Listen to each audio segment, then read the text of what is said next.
Last class में हमने ई reservation तक पढ़ा था, ठीक है। अब इसके बाद आ जाता है ई गवर्नेंस। अब ई गवर्नेंस क्या होता है ये हम जान लेते हैं। तो बेसिकली ये जितनी भी चीज़ें हम पढ़ रहे हैं इनके लगभग एडवांटेज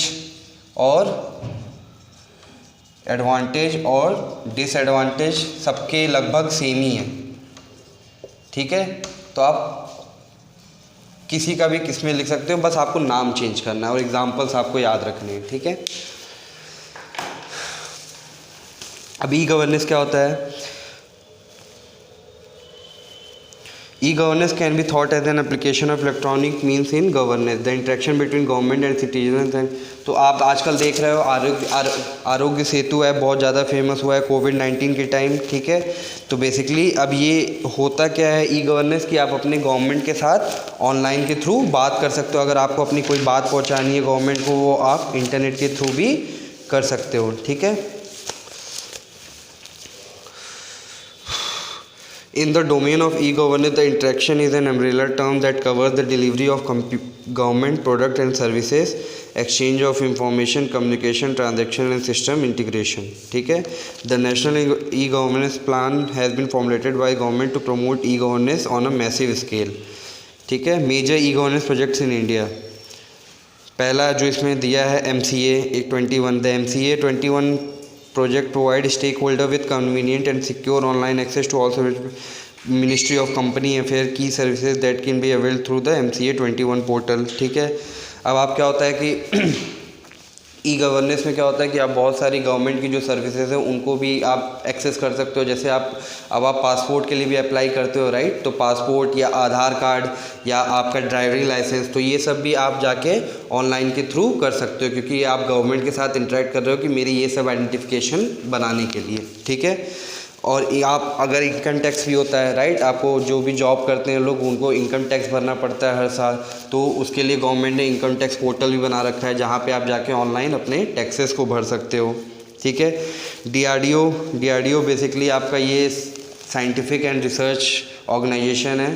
तो DRDO में बेसिकली क्या होता है कि बहुत सारे जैसे कि मिलिट्री बेसिस के लिए भी जो इक्विपमेंट है वो भी बनाए जाते हैं, साइंटिफिक पर्पस या ह्यूमन सेफ्टी के लिए या ह्यूमन की रिक्वायरमेंट के हिसाब से भी वहाँ पे साइंटिफिक काम चलते रहते हैं, ठीक है।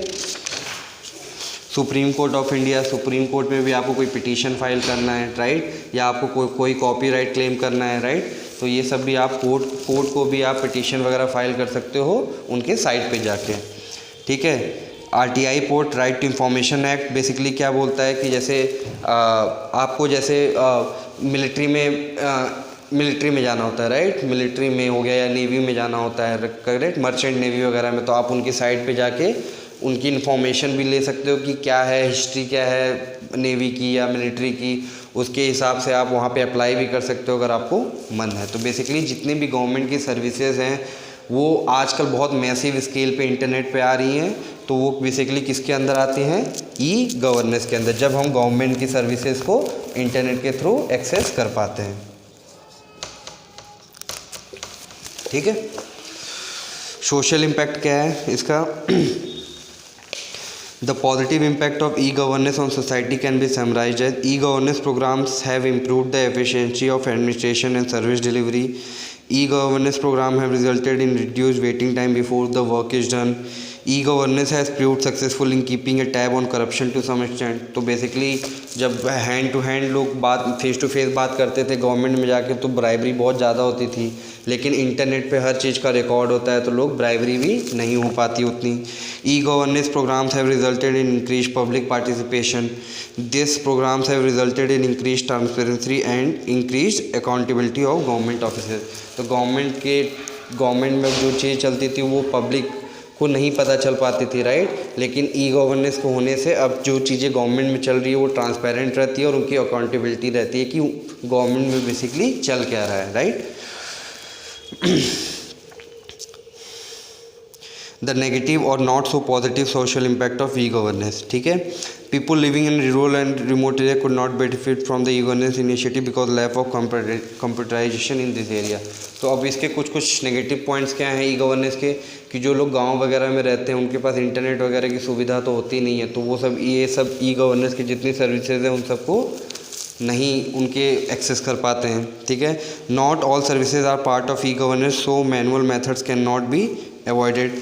अब बहुत सारी सर्विसेज जो हैं सारी की सारी ई गवर्नेंस पे नहीं है, राइट। आप अपना बिल भी भरते हो इलेक्ट्रिसिटी बिल का, या तो आप मैनुअली जाके भी पे कर सकते हो और उस पर्टिकुलर साइट पे भी जाके पे करते हो, लेकिन बहुत सारी आजकल भी ऐसी सर्विसेज हैं जो गवर्नमेंट की जो आपको मैनुअली ही जाके करना पड़ता है, उसकी कोई वेबसाइट वगैरह या आप इंटरनेट पे जाके उसको नहीं कर पाते।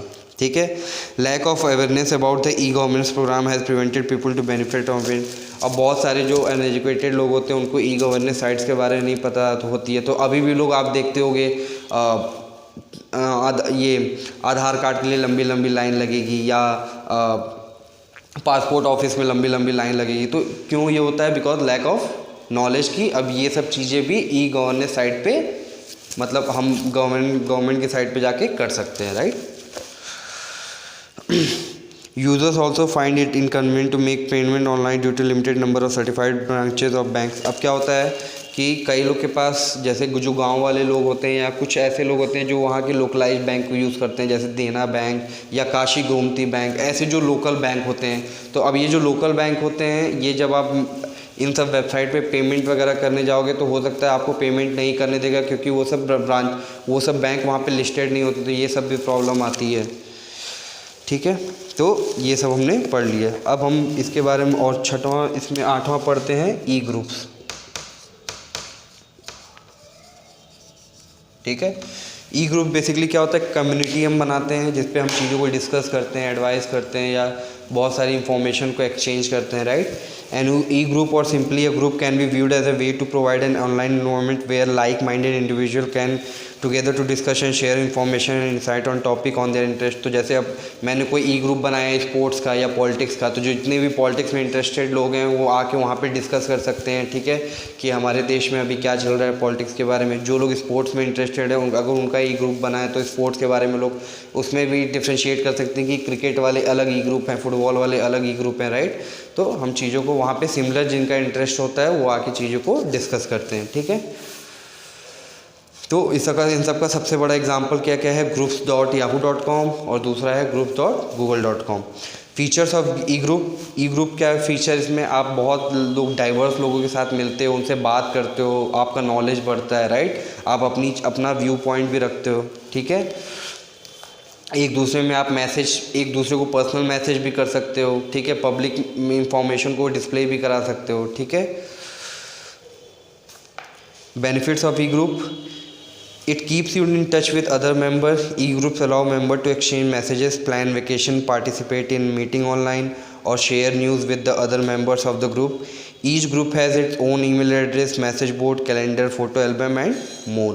ठीक है, It's a venue to make new friends. आप नए नए दोस्तों को बना सकते हैं, नए लोगों को जान सकते हैं ई ग्रुप पे।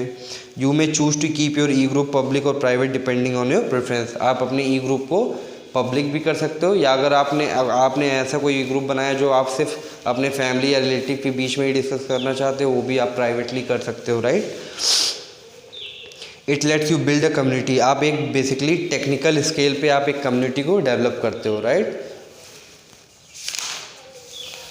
अब आ जाते हैं हम, अगला पॉइंट है सोशल। तो ये इतने 8 हैं जो वेब सर्विसेज में आते हैं।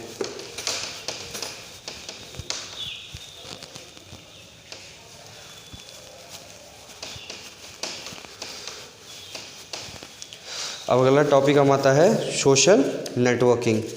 ठीक है, social networking is the grouping of individual into specific groups like small rural community or neighborhood subdivision if you will.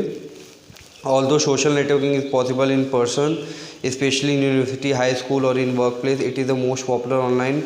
When it comes to online social networking, websites are commonly used.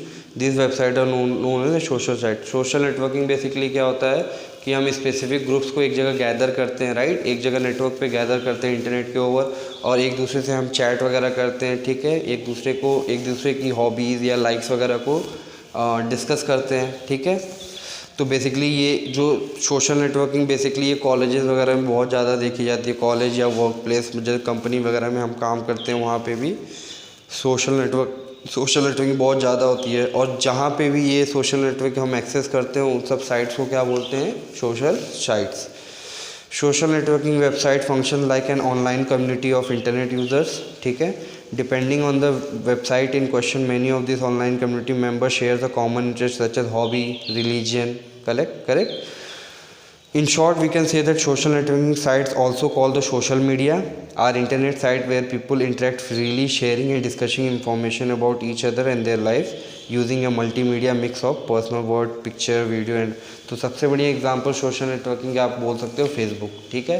तो Facebook पे क्या होता है कि आप मतलब अपनी login ID password डाल के उस पर लॉगिन करते हो, फिर वहाँ पे आप फ्रेंड बनाते हो, राइट, स्ट्रेंजर्स लोग को, और वहाँ पे अपनी पिक्चर्स को पोस्ट वगैरह करते हो, ठीक है। आप कहीं वैकेशन वगैरह पे जाते हो या आप कोई काम करते हो, आप पिक्चर्स पोस्ट करते हो, वीडियो पोस्ट करते हो, राइट, कमेंट पोस्ट करते हो, ठीक है, अपने दोस्तों के साथ वो चीज़ों को शेयर करते हो। अब मेरिट्स क्या हैं एंड डीमेरिट्स क्या हैं? तो मेरिट्स की बात कर लेते हैं। Easier to connect with people, easily हम दूसरे लोगों के साथ कनेक्ट हो पाते हैं, बात कर पाते हैं, एक्सचेंज कर सकते हैं information. Easy to hold discussion and collect opinion, अगर आपको कोई चीज़ की नॉलेज चाहिए तो आप डिस्कस कर सकते हो अपने फ्रेंड लोग के साथ, उनकी ओपिनियन को भी गैदर कर सकते हो। Interactive involvement, bring more awareness, right, आपके आसपास क्या चीज़ें हो रही हैं, आपका दोस्त क्या कर रहा है, वो कहाँ गया है, ये सब चीज़ें आपको पता रहती है, करेक्ट। डीमेरिट्स क्या हैं? तो सबसे बड़ा डीमेरिट जो आज सोशल नेटवर्किंग आज के ज़माने में है कि हम अपनी प्राइवेट लाइफ को एक्सपोज कर रहे हैं दुनिया के सामने। अगर आप फेसबुक पे अपना अकाउंट बनाते हो, राइट, आप अपने फ़ोटोज़ को अपलोड करते हो, एज ए पब्लिकली अपलोड करते हो, तो कोई भी स्ट्रेंजर आपकी पर्सनल फ़ोटोज़ या इन सब का मिसयूज़ कर सकता है, राइट। आपकी लोकेशन अभी आप हो कहाँ, इन सब चीज़ों का मिसयूज़ हो सकता है, ठीक है। क्रेडिबिलिटी ऑफ इंफॉर्मेशन, अब बहुत सारी सोशल नेटवर्किंग पे जो इन्फॉर्मेशन अवेलेबल है वो सही है या गलत है, ये आपको नहीं पता है, ठीक है। आपको चेकसम करना पड़ता है, बैकग्राउंड चेक करना पड़ता है कि जो इन्फॉर्मेशन यहाँ डिस्प्ले हो रही है वो सही है कि नहीं। आपको बहुत सारे फेक प्रोफाइल्स देखने को मिलेंगे, राइट, कि वो पर्सन एक्चुअल में वो पर्सन नहीं है, वो किसी दूसरे अकाउंट को यूज़ कर रहा है, करेक्ट। फेक प्रोफाइल्स भी बहुत ज़्यादा मिलते हैं। बुलिंग एंड ट्रोलिंग बहुत ज़्यादा होती है कि आप फेक प्रोफाइल बना, आपका अगर कोई आपका एनिमी या आपसे कोई मतलब चलता है या आपसे कोई एनिमी है आपका, तो वो फिर एक फेक प्रोफाइल बनाएगा, आपको कमेंट करेगा आपके फ़ोटोज़ पे जाके। ट्रोलिंग होती है बहुत ज़्यादा, एब्यूज़िव कमेंट होते हैं, ठीक है। Irresponsible behaviour, attention seeking disorder and addiction, social networking में आजकल के लोग, आजकल की जनरेशन फ़ोन्स वगैरह में इंस्टाग्राम, फेसबुक, राइट, व्हाट्सएप वगैरह, तो ये जो सोशल नेटवर्किंग लोग बहुत ज़्यादा एडिक्ट हो गए हैं, राइट, बहुत ज़्यादा टाइम स्पेंड करते हैं अपना स्मार्टफोन्स वगैरह पे, क्योंकि अब ये चीज़ें स्मार्टफोन पे भी अवेलेबल हो गई हैं। पहले के ज़माने में कीपैड वगैरह के फ़ोन्स होते थे, उस समय के ज़माने में सोशल नेटवर्किंग उतना ज़्यादा था भी नहीं। अब लोग उस रैपिडली पेस पे इसके एडिक्शन भी हो रहे हैं, ठीक है। Features available on social networking site, ठीक है। कुछ फीचर्स हैं। यूज़र प्रोफाइल, अपनी प्रोफाइल्स आप बनाते हो। ब्लॉग इंजन, आपको अगर अपनी कोई इन्फॉर्मेशन को शेयर करना है तो एक ब्लॉग इंजन का भी वहाँ पे ऑप्शन होता है। फ़ोटो एल्बम, आपने अपने फ़ोटो एल्बम्स को भी अपलोड करते हो, फैमिली फ़ोटोज़, फ्रेंड फ़ोटोज़, कुछ भी अपलोड करते हो, ठीक है। ग्रुप्स बनाते हो, डिस्कशन बोर्ड होती है, मीडिया गैलरीज होती हैं ऑडियो वीडियो की, एक्टिविटी स्ट्रीम, लाइव आप आज के ज़माने में आप लोग देखते हो कि लोग इंस्टाग्राम पे लाइव जाते हैं, बेसिकली उस टाइम की पॉइंट पे वो क्या कर रहे हैं उसको वो डिस्प्ले कराते हैं, ठीक है, लाइव स्ट्रीमिंग करते हैं। मैसेज तो आप करते ही हो, कमेंट्स वगैरह भी आप कर सकते हो। उस अगर आप कोई फेसबुक पे फ़ोटो भी अपलोड करते हो, अगर उसमें ऐसे ग्रुप ऑफ पीपल है तो उन ग्रुप ऑफ पीपल को आप टैग भी कर सकते हो, right. Ethics in social networking, ethics की बात जब हम करते हैं, एथिक्स मतलब होता है कि जो चीज़ सही है वो होनी चाहिए, ठीक है। तो हमारा राइट पर्सपेक्टिव होना चाहिए, हमें सोशल नेटवर्किंग का गलत यूज़ नहीं करना चाहिए, फेक प्रोफाइल्स वगैरह नहीं करनी चाहिए, और कम से कम अपनी प्राइवेट लाइफ को एक्सपोज करना चाहिए दुनिया के सामने, ठीक है।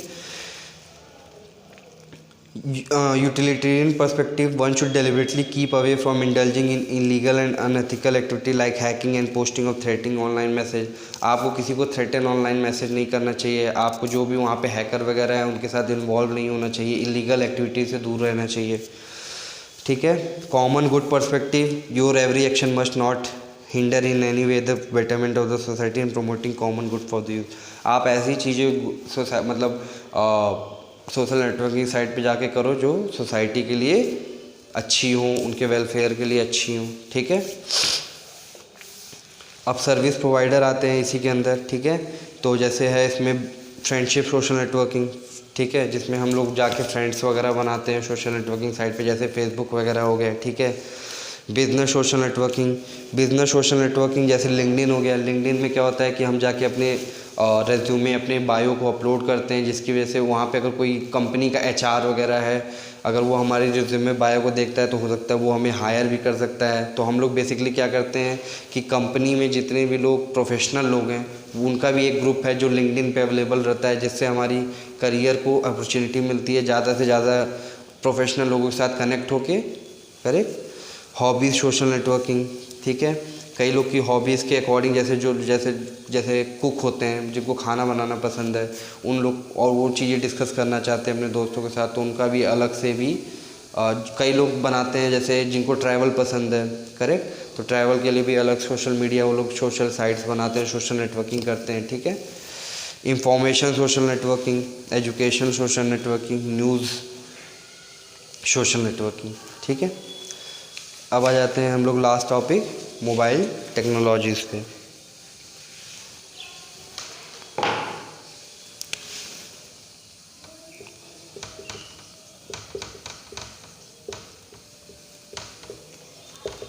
ठीक है, सबसे पहला आता है एसएमएस, ठीक है। इसका फुल फॉर्म होता है शॉर्ट मैसेजिंग सर्विस, ठीक है। आजकल हम लोग ज़्यादातर लैपटॉप वगैरह या कंप्यूटर वगैरह पे तो होते नहीं है, तो हम लोग के बेसिकली हाथ में ज़्यादातर हम लोग क्या होता है फ़ोन, मोबाइल टेक्नोलॉजीज़ होती हैं। तो सबसे बड़ा इसका एडवांटेज पहले के ज़माने में होता था एसएमएस वगैरह, correct. Short messaging service provide कराता है। Is also commonly referred to the text message with an SMS you can send up to 160 character तक आप मैसेज एक दूसरे को भेज सकते हो, करेक्ट। एमएमएस दूसरा इसमें आता है, एमएमएस मल्टीमीडिया मैसेजिंग सर्विस। तो इसमें सिर्फ टेक्स्ट मैसेज भेज सकते थे, इसमें ऑडियो, वीडियो, करेक्ट, फाइल्स, आप कुछ भी एक फ़ोन से दूसरे फ़ोन में ट्रांसफ़र कर सकते हो, ठीक है। 3G थर्ड जनरेशन इसको जो बोलते हैं हम लोग। आजकल के ज़माने में तो 4G चल रहा है, करेक्ट। अब 5G भी आने ही वाला है। तो बेसिकली ये 3G क्या रिप्रेजेंट करता है, that generation of a mobile technology. When mobile technology come into existence, communication happened through initial technology called 1G, analog cell phone, then came 2G, digital cell phone. Now 3G and 4G are more prevalent. 3G stand for third generation and originally enabled wireless devices to operate at speed, which made web browsing a more enjoyable experience. तो पहले के ज़माने में 1G phone आते थे analogue वगैरह, जिस पे एनालॉग में मतलब 0 1 ऐसे करके मैसेजेस भेजते थे। फिर 2G का ज़माना आया कि जिसमें डिजिटल आया, जैसे कीपैड वगैरह फ़ोन, ये सब 2G के फ़ोन्स हुआ करते थे। उसके बाद स्मार्टफ़ोन आया जिसमें 3G और 4G आने लगा, जिसके थ्रू हम इंटरनेट वगैरह भी यूज़ करने लगे, करेक्ट। अब पहले के ज़माने में लोग सिर्फ फ़ोन जगह बात करने के लिए यूज़ करते थे, अब तो लोग internet, video games, correct, video games हो गया, audio messages, correct, video messages, बहुत चीज़ों के लिए 3G 4G मोबाइल टेक्नोलॉजी का यूज़ करते हैं, जो अब स्मार्टफ़ोन में आता है, ठीक है। तो 4G भी बेसिकली इसी कैटेगरी में आता है, लेकिन with the better experience of internet. 4G में इंटरनेट को ज़्यादातर प्रेफरेंस दी जाती है। 4G is the next generation of mobile technology with enhance download and upload speed. तो 4G में जो आपकी डाउनलोड फाइल को डाउनलोड करने की स्पीड वगैरह होती है, अपलोड करने की स्पीड होती है, बहुत ज़्यादा होती है, एंड बेटर कनेक्टिविटी भी होती है। This allow users to do far more than check emails and basic web browsing. 4G allow for music streaming, fast and reliable web browsing and ability to use the device as a portable entertainment centre, ठीक है। तो basically अब 4G के जो mobile phone आते हैं उसमें calls तो अब वो उनका बेसिक फ़ीचर्स होता है, लेकिन उसके साथ साथ आप इंटरनेट वगैरह, मल्टीमीडिया एक्सेस, ठीक है, वीडियोस बनाना या इंटरनेट पे अच्छे से फाइल को अपलोड वगैरह या डाउनलोड करना, right. A 3G phone will work in an area with 4G coverage but will only connect at 3G speed, and likewise the 4G phone will work in an area of 3G but only connect at 3G speed। तो अब ये depend करता है 3G 4G के phone में कि आप किस एरिया में हो। अगर वहाँ पे सिर्फ 3G नेटवर्क है तो आप सिर्फ 3G के साथ कनेक्ट कर पाओगे। अगर वो वहाँ पे जो सेल टावर्स हैं अगर वो 4G प्रोवाइड कराते हैं तो आप 4G नेटवर्क के साथ भी कनेक्ट हो सकते हो। तो इसके बाद हम लोग नेक्स्ट क्लास में 3rd चैप्टर से स्टार्ट करेंगे, ठीक है।